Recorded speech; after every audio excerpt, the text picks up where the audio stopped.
Assalamualaikum warahmatullahi wabarakatuh. Gimana kabarnya teman-teman? Semoga baik-baik saja ya. Coba kita geser sedikit semeton ya. Ini terkait dengan Bapak Amin Rais ya.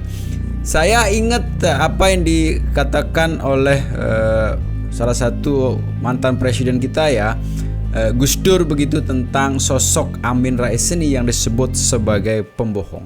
Menuduh pemerintahan adalah melanggar konstitusi adalah sebuah tindakan hukum yang dapat dihukum kalau tidak benar.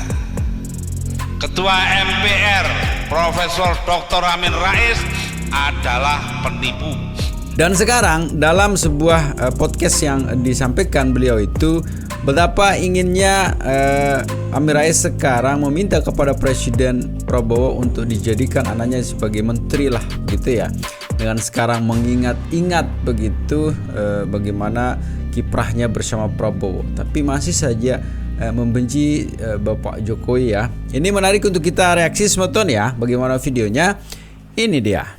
Saudaraku sebangsa setanah air, saya pernah membangun persahabatan yang tulus dengan Presiden Prabowo Subianto paling tidak selama 10 tahun antara 2014 sampai 2024. Bahkan saya pernah menjadi anggota tim penasihat pemenangan Capres-Cawapres Prabowo Hatta dan Capres-Cawapres Prabowo Sandiaga Uno.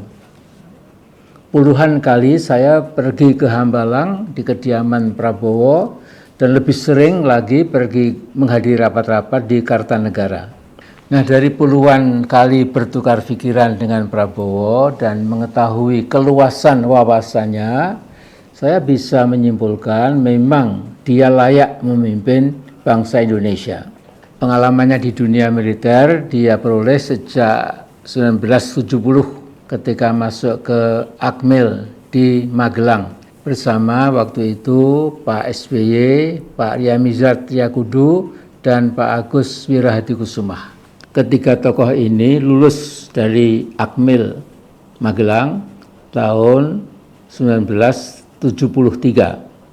Sementara Pak Prabowo terlambat 1 tahun, lulusnya tahun 1974. Nah, Prabowo juga pernah menjadi Komandan Kopassus dan Panglima Kostrad.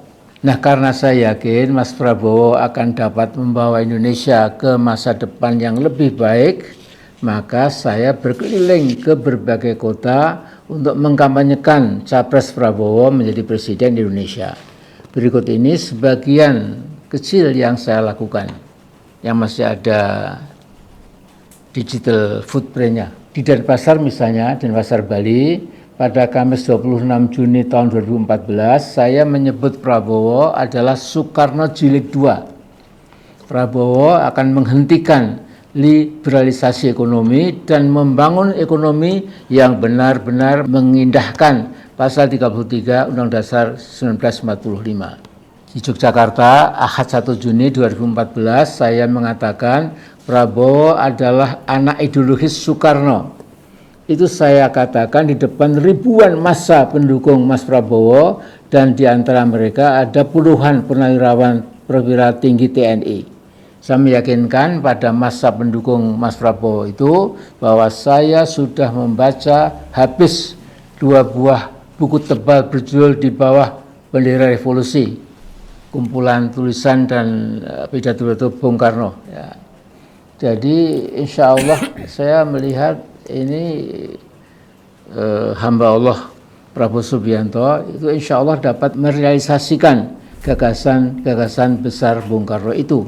Nah, di Stasiun Sriwedari Solo, Jawa Tengah pada 18 April 2014, saya mengatakan DNA Prabowo kurang lebih sama dengan DNA para pendiri bangsa, yaitu Bung Karno, Bung Hatta, dan Bung Tomo. Di Jakarta pada kesempatan lain, di tempat lain, di Rumah Merah Putih Jalan Patimura, saya mengatakan bahwa Prabowo adalah Soekarno Jilid II. Nah, seingat saya juga pergi ke Aceh, ke Makassar, Surabaya, Bandung, dan lain-lain untuk berkampanye buat pemenangan Prabowo sebagai presiden. Singkat kata, sekarang ini ya, saya harap setelah lebih dari 155 hari menjadi presiden, maka yang sekarang ini Pak Prabowo itu punya kewajiban menyejahterakan rakyat, apalagi juga telah menjadi panglima tertinggi sebagai presiden. Karena memegang kekuasaan tertinggi itulah tidak ada hambatan Pak Prabowo itu untuk membuat evaluasi objektif. Mengapa sekarang ini kelihatannya trust atau kepercayaan dari berbagai elemen bangsa mulai agak susut atau merosot. Ya, saya agak prihatin juga. Nah, saya punya usul sederhana, janganlah Pak Prabowo itu hampir setiap hari merespons semua masalah yang muncul, dan nampak respons yang spontan itu sedikit kurang matang ya, dan kurang mantap. Masukannya menarik ya, masukannya menarik. Beliau juga orang yang luar biasa sebagai aktor dulu dalam pergerakan tahun 98 ya. Tapi memang sayangnya begitu ya, sudah dicap jelek oleh masyarakat, apalagi NU sekarang dengan kudeta atau apalah namanya di situ yang bersama Bu Mega kemarin ya, dulu ya menurunkan paksa lah kalau saya bilang Bapak Gus Dur begitu ya, yang waktu itu menjabat sebagai presiden kita. Begitu ya. Ini semakin menarik teman-teman ya. Coba kita dengarkan sampai selesai maksud dari Bapak Amin Rais ini mengutarakan kebersamaan, menceritakan bagaimana sih pandangan beliau tentang Prabowo ini. Jadi semakin menarik teman-teman ya. Apa maksudnya? Kita saksikan ini videonya.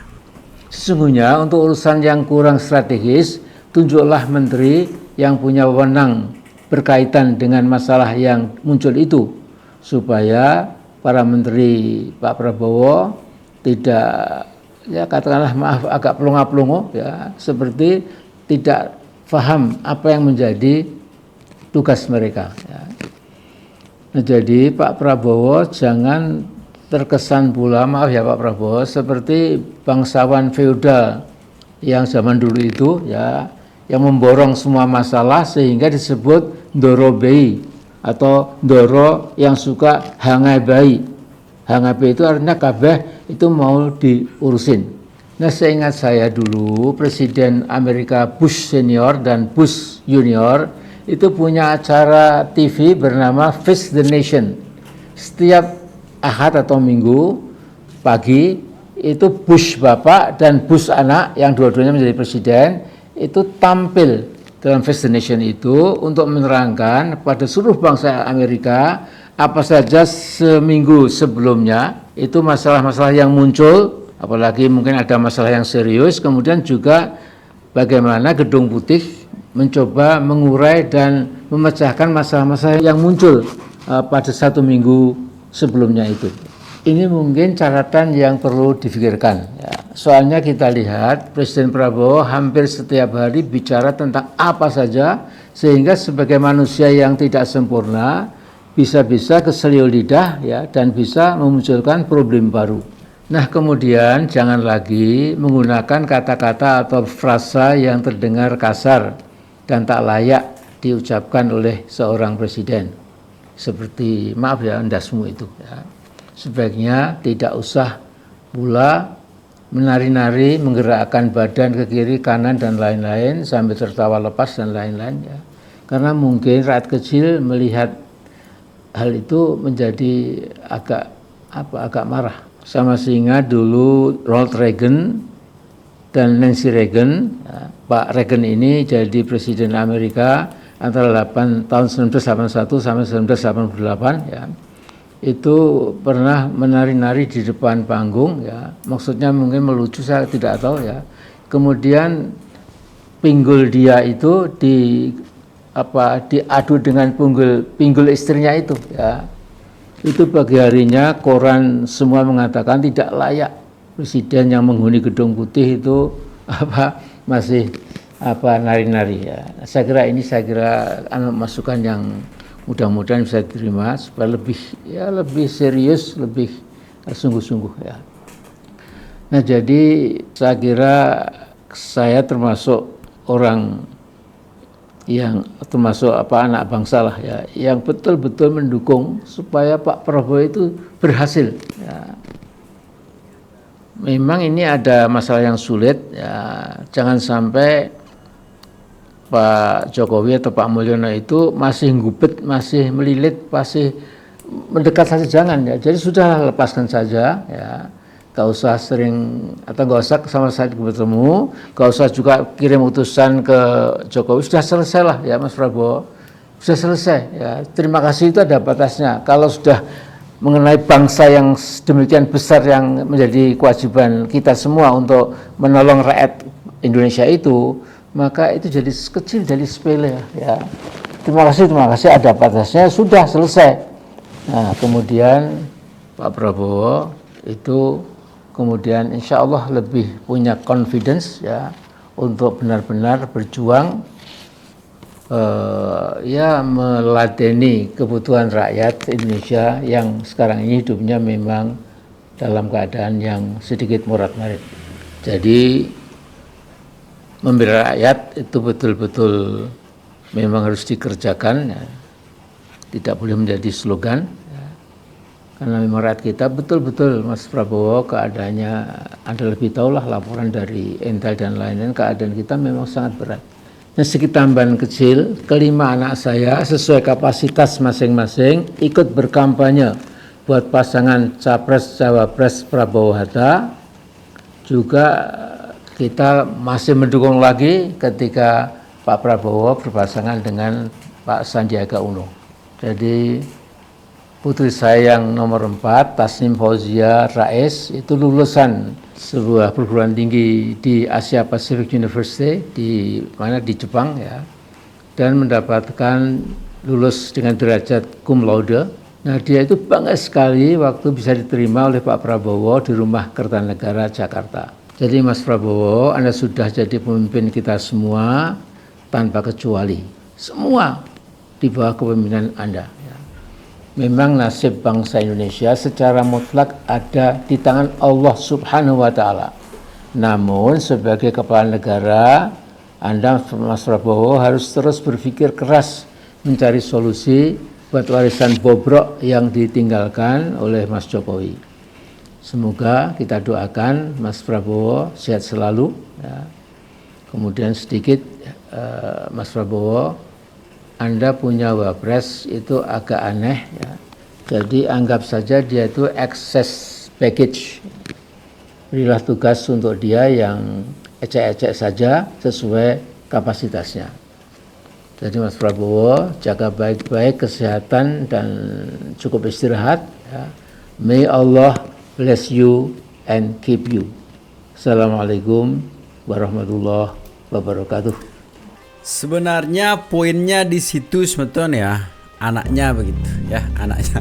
Tapi mudah-mudahan sih ya dilihat juga kan sama-sama berjuang juga, ini seharusnya sebagai bahan masukan juga untuk presiden kita begitu. Tapi yang saya koreksi adalah ketika kebencian beliau ini terhadap Bapak Jokowi ini kok tidak pernah hilang begitu. Jokowi dan keturunannya begitu. Sangat kita sayangkan seperti itu.